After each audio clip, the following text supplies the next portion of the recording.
Prologue. Burma, 1942. The sweltering morning sun broke through the canopy onto the jungle floor, illuminating the dense greenery and awakening the animals and insects, which howled and buzzed in response to the new day. An inconspicuous wooden shack under stilts was parked alongside a small dirt road to protect against the flooding of the wet season. What lay within was a room decorated with maps and charts of the vast surrounding area, accompanied with sketches of Hindu markings and sculptures that were found in the encompassing jungle.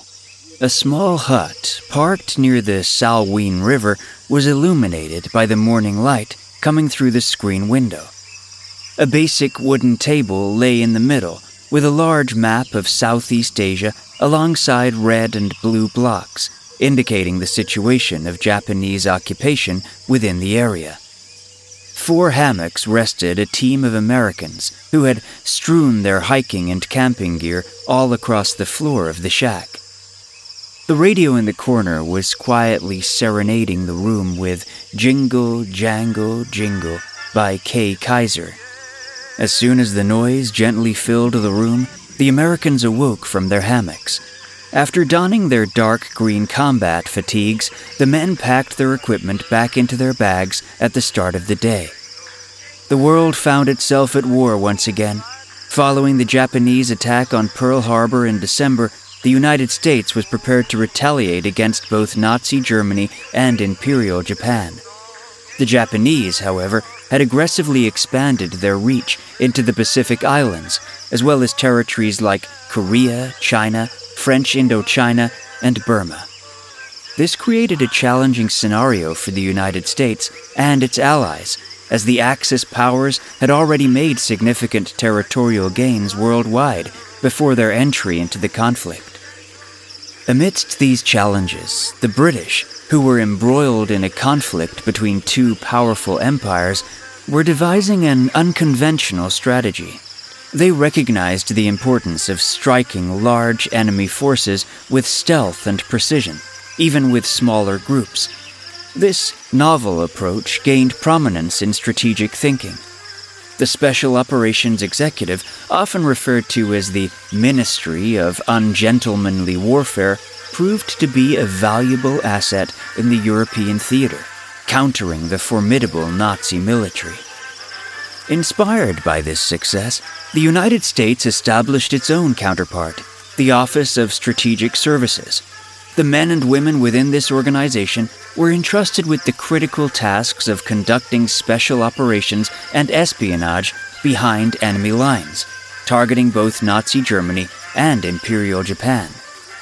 While the team of men inside the hut owed their allegiance to the United States Office of Strategic Services, none of them possessed military or espionage experience before being recruited. It was very well known at the time that Adolf Hitler's obsession with the occult had led him to increase his organization's ventures into archaeology. Similarly, word got to the British and American intelligence services that the Imperial Japanese, led by their Prince Chichibu, were amassing tons of gold, jewels, and other loot from every nook and cranny of their conquered land to finance tanks, planes, and warships to conquer more of the Pacific. This led to the creation of raider teams. They were designed at the highest levels of the OSS to train academics like professors of archaeology from Stanford to Barnett College, and even members of the National Geographic Society to hunt down and secure all artifacts or antiquities of value before they fell into the hands of the enemy. After a few weeks at Camp X in Ontario, Dr. Hank Osborne, a Southeast Asian history professor at the University of Stanford, was specially commissioned as a lieutenant colonel and in charge of a team operating in the enemy-held territory of Burma. "Mr. Daniels, how far is it to the site?" Lieutenant Colonel Osborne asked the young, fresh-faced man. First Lieutenant Frank Daniels had just majored in geography at the University of Virginia. After getting married, he was sent to be the scout and navigator for this raider team. In response, Daniels pulled up the map he had been sketching out the night before.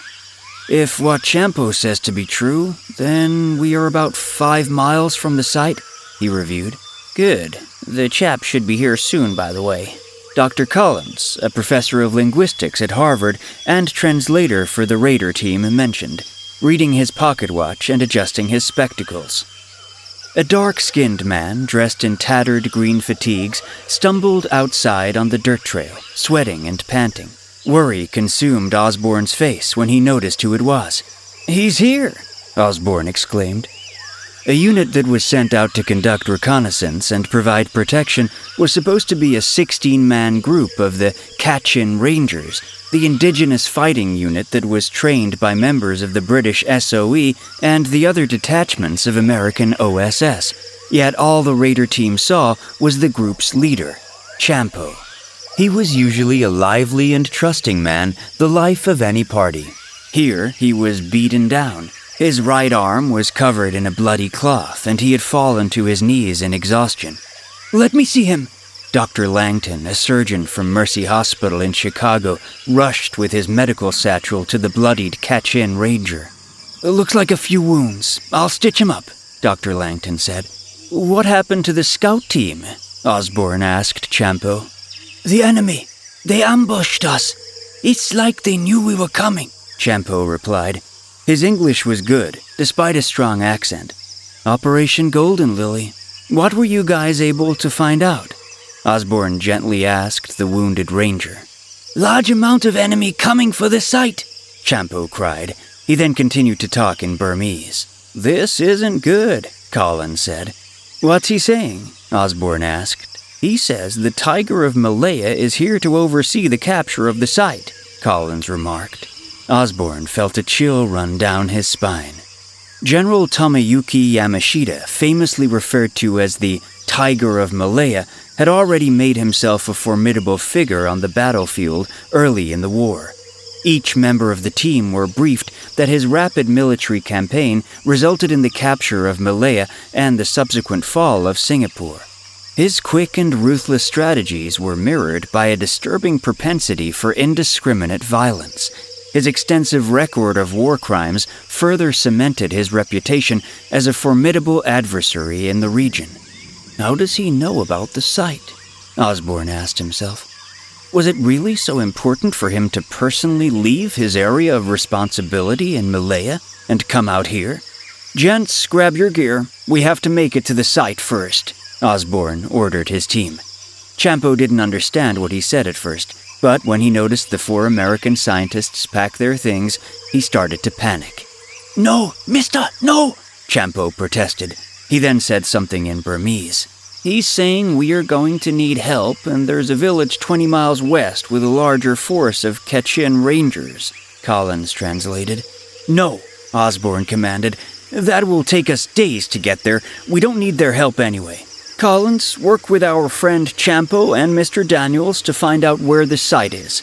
"Hank, the Imperials are on their way," Daniels protested. "Lieutenant Daniels, you will refer to me as Sir. We are men of war now," Osborne scolded. "We need to excavate this site immediately without the interference of the Japanese or the Burmese." After some negotiation, Champo pointed out on Daniels' map where the site they had been looking to excavate was. The men grabbed their equipment from the hut and set off southeast, crossing the Thanowin River. Champo was forced to lead the way for the 4 men, holding a sullen face as his fear consumed him into the acceptance of possible death. The 4 Americans, however, were taking an interest in all of the flora and fauna that the Burmese jungle had to offer. Their appreciation for the jungle turned sour 3 miles into a trek across the treacherous jungle floor, coupled with the uneven mountain passes. While the sun barely reached the ground due to the tree canopy, the humidity was near suffocating for the American academics. "Damn these mosquitoes!" Collins cried out, slapping his neck and flailing his arms. "I do believe we must rest," Dr. Langton replied, reaching for his canteen of water.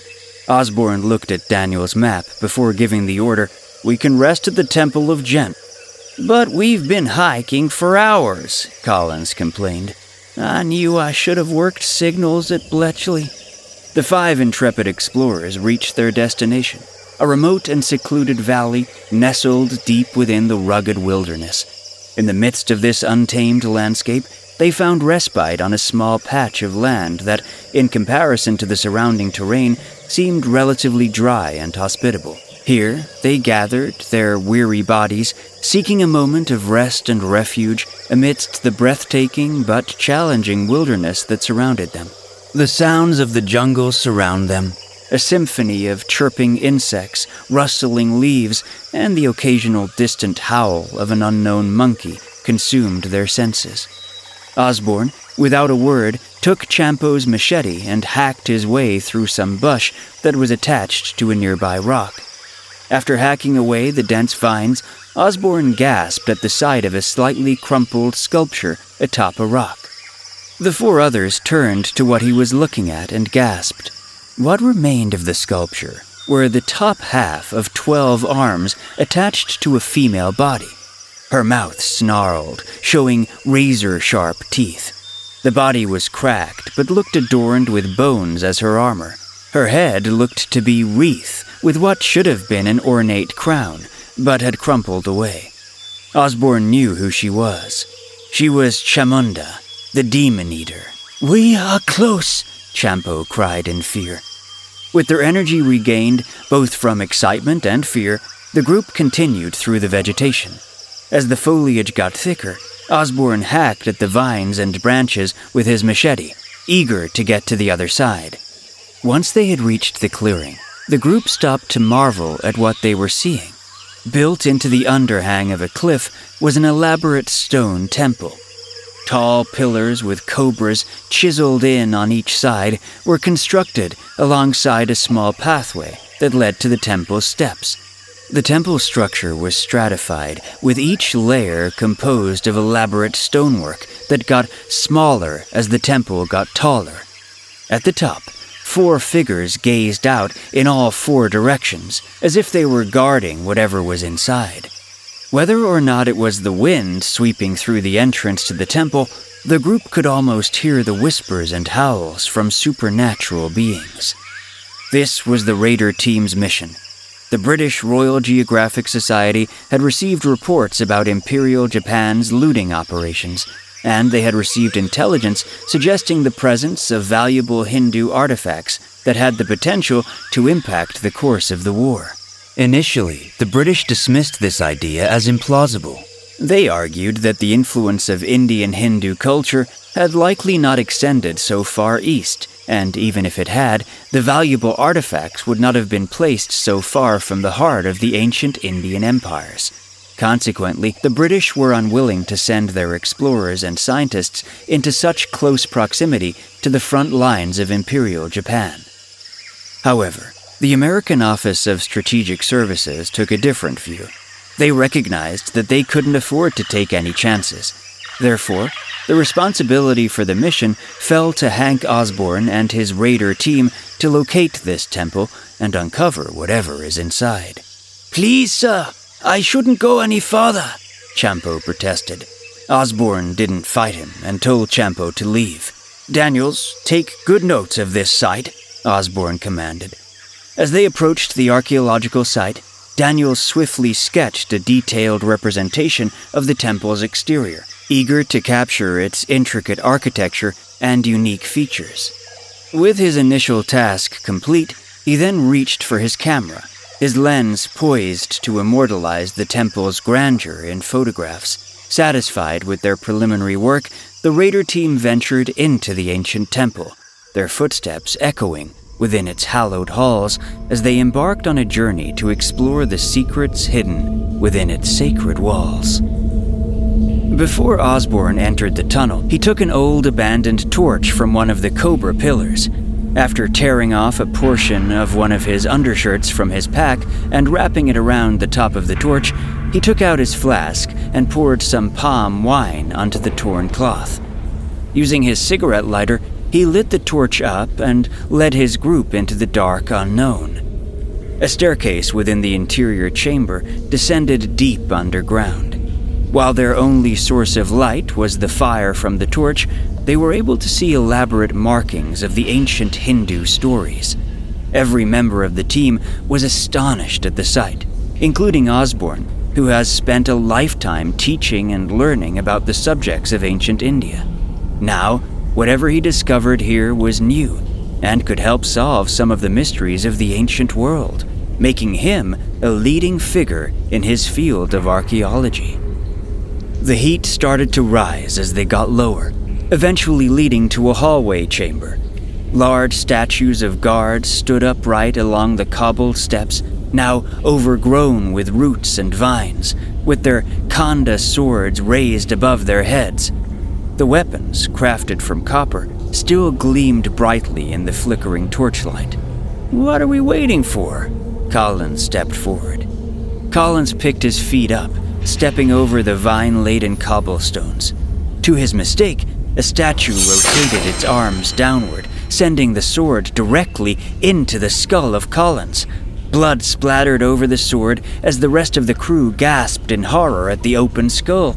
The body dropped to the ground, setting off a few more swords slashing downwards into the hallway. Daniels was panicking. He was comforted by Dr. Langton as Osborne took a closer look at the fallen body. Upon a detailed inspection of the late Collins' foot placement, Osborne realized that there was a tiny silk tripwire that led to the back of the statues. This probably would have been easier to see hundreds of years ago, but the vines that have been intertwined with the tripwire made it nearly impossible to identify. In addition, with so many interconnecting vines strung along the floor, merely stepping on a vine close to the tripwire could set the statue off. If they were to retrieve whatever was inside, then they were going to have to get creative. "Daniels, where's the rappelling rope?" Osborne commanded. Daniels took off the rope that was slung across his body. Coupled with the tent stakes Osborne held within his pack, he tied them together to create an improvised grappling hook. He spied an exposed crossbeam that was supposed to hold up the underground structure. Swinging the hook around to gain velocity, Osborne tossed it up to wrap around the crossbeam and cinch with the hook against the rope. With a few weight tests, Osborne was able to swing across the floor without setting off the statues. Daniels and Langton were amazed. With a smile of disbelief, Osborne tossed the rope back to the others, allowing the other two to cross. Descending the worn stone steps in a solemn procession, the now trio advanced further into the dimly lit recesses of the ancient temple, their hearts filled with a mix of trepidation and wonder as they delved deeper into its enigmatic depths. "What the hell is in here?" Daniels questioned the group. "Something of obvious importance," Osborne answered, not bothering to look behind him nor give a second thought to Collins, but rather leading the way with the torch in hand. "We can't let the Japanese get here. It seems pretty protected without the need for us," Dr. Langton replied. They entered the next chamber, which was significantly larger than the first, to meet a large doorway. The front sides of the two doors had a painting of Lord Shiva sitting in a meditative pose with his eyes closed. Time had weathered the condition of the blue paint of Shiva's body, but the team could make out the serpent around the neck and a three-pronged weapon behind him. The elaborate armament held a two-sided drum strewn over the middle prong. "What do you think is behind this door?" Daniels asked as he started to get out his journal and jot down a quick sketch of the trident in his journal.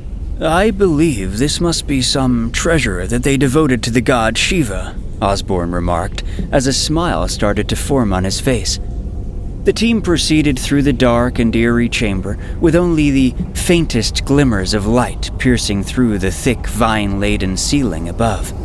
They were completely oblivious to the fact that they were being stalked by an enormous reptilian beast whose massive body effortlessly slithered through the tangled underbrush behind them. Suddenly, the stillness of the chamber was shattered by a blood-curdling scream. Dr. Langton had been taken by surprise as two sharp fangs punctured through his torso, tearing him apart in a matter of seconds. Osborne and Daniels turned around just in time to witness the gruesome sight of Langton's lifeless body crumpling to the ground, his blood staining the dirty stone floor. It was only then that the two men realized that they were now face to face with the massive Indian cobra, whose 3-foot wide and 10-foot tall hood was fully expanded in a menacing display of power. The deafening hiss that emanated from the cobra was enough to shock even the bravest of souls into action. Osborne and Daniels quickly drew their revolvers and aimed at the creature, their hands shaking with fear and adrenaline. They fired repeatedly, hoping to stop the beast before it could claim any more lives. The sound of the gunshots echoed through the temple as the cobra writhed in pain and fury, but refusing to die. Daniels ducked out of the way before the cobra could strike him. Osborne took his knife and tried to dig it into the back of the cobra. The cobra leapt back in defense, leaving Osborne on the ground. He turned on his back to face the cobra. The snake loomed up at him, ready to strike both Osborne and Daniels. A continuous burst of what sounded like bullets rang through the previous chamber, distracting the snake. Osborne and Daniels could breathe easier, knowing Champo had hopefully called in help from Kachin Rangers. The cobra went to strike at the first figure that ran down the stairs, but was stopped dead in its tracks by a roar of a Type 92 machine gun. As the snake was riddled with holes, the two Americans' relief turned into nervousness.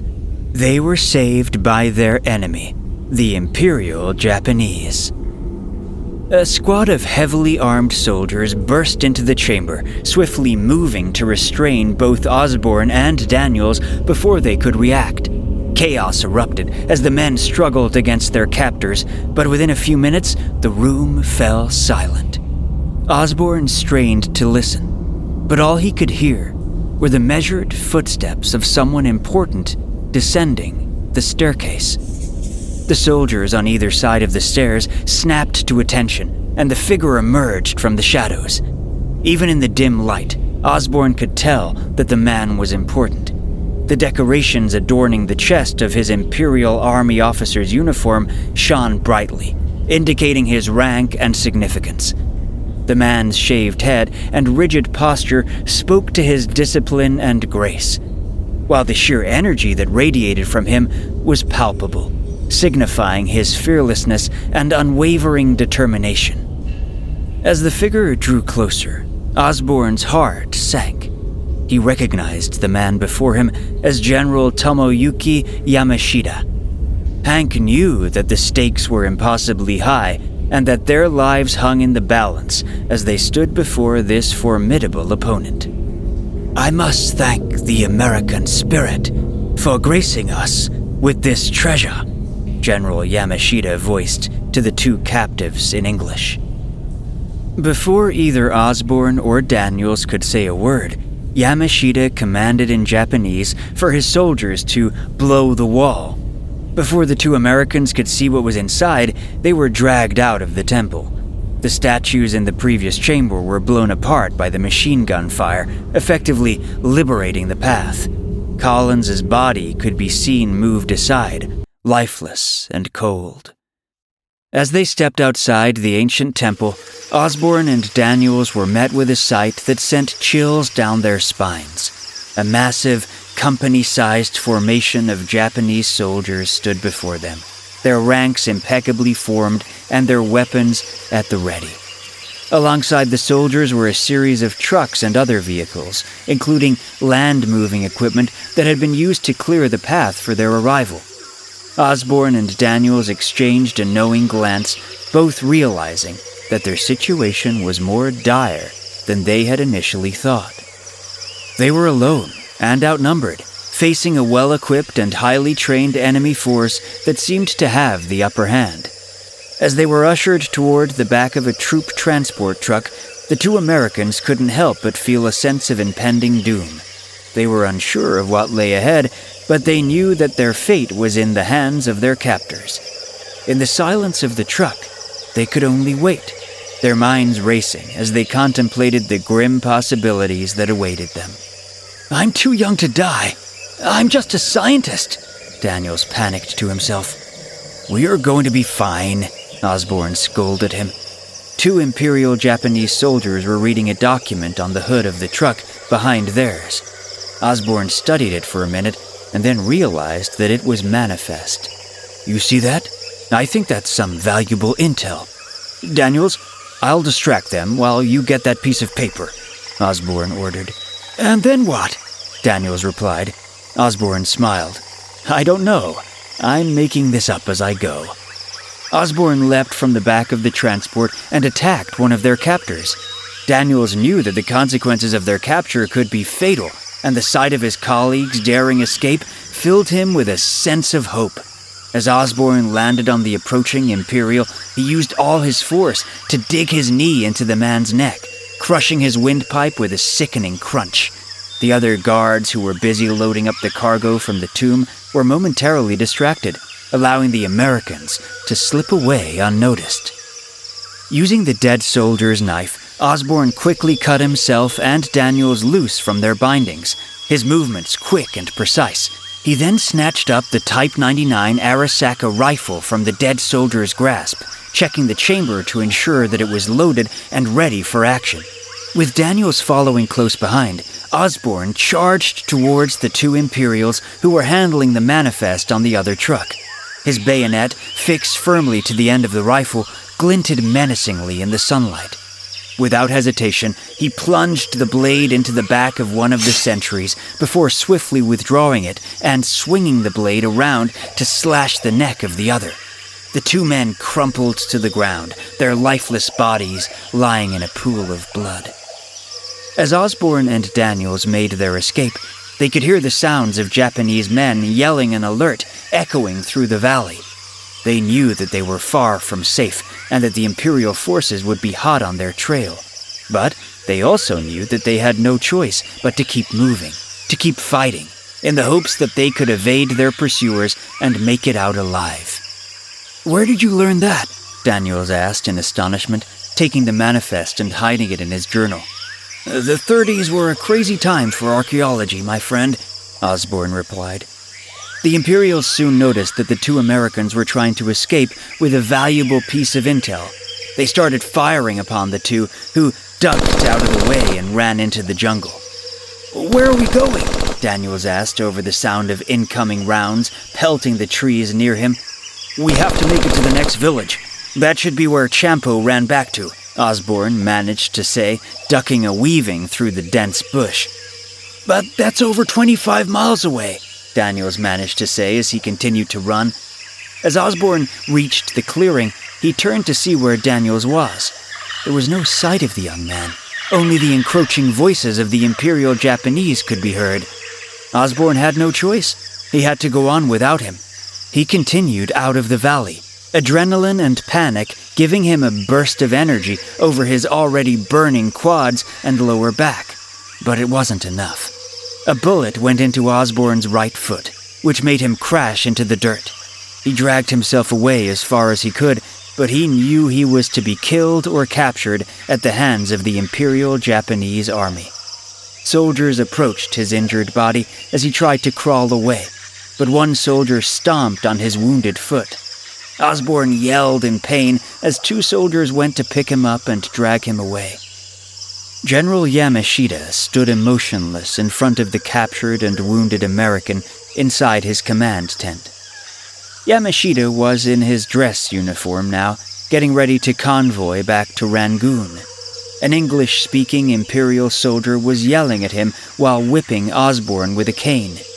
"What are you doing out here? How did you find out about this?" the interrogator barked. Osborne remained silent, taking each blow of the cane with as much dignity as he could muster. He knew this was the end of the line. He had to die with at least his honor. General Yamashita raised a hand to pause the beatings. "Dr. Hank Osborne, isn't it?" General Yamashita spoke in a gentle voice. He walked up and kneeled at eye level with Osborne. "We found the body of your accomplice. One of my snipers managed to get him, but I commend on how far he got. The American spirit is strong." Osborne's pain was now both physical and emotional. He couldn't bear to think about what happened to Lieutenant Daniels. "However, your man took something from me, and I want to know," Yamashita asked in a calm tone. Hank Osborne knew that he was talking about the manifest. Whatever they found in that temple, it was written on that piece of paper. General Yamashita frowned at Osborne's silence. "What do you think we are doing? Taking these trinkets from old places? To feed your fat war machine, you scum!" Osborne growled with rage and defiance in his voice. Yamashita just smiled. "Good. Then you have no idea." Yamashita pulled a sword from his scabbard and swung with vicious efficiency into Osborne. The sword cut easily through the flesh, bone, and cartilage of the neck. Osborne's carotid arteries gave a few powerful squirts of bright red blood, staining the canvas of the tent. During the post-war era, there was a significant shift in the intelligence community with the dissolution of the OSS and the establishment of the CIA. This change marked a turning point for the raider teams, who were written into obscurity, their existence erased from the official records. The concept of turning academics into warrior explorers had been a novel one during the war, but it proved to be largely unfruitful in the post-war era.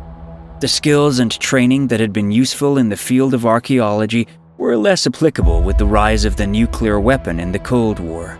Moreover, the preservation of antiquities and rare artifacts, which had been a key part of the raider team's mission, became less necessary as belief in the supernatural and paranormal began to fade. The focus of the intelligence community shifted towards more conventional threats and traditional forms of espionage.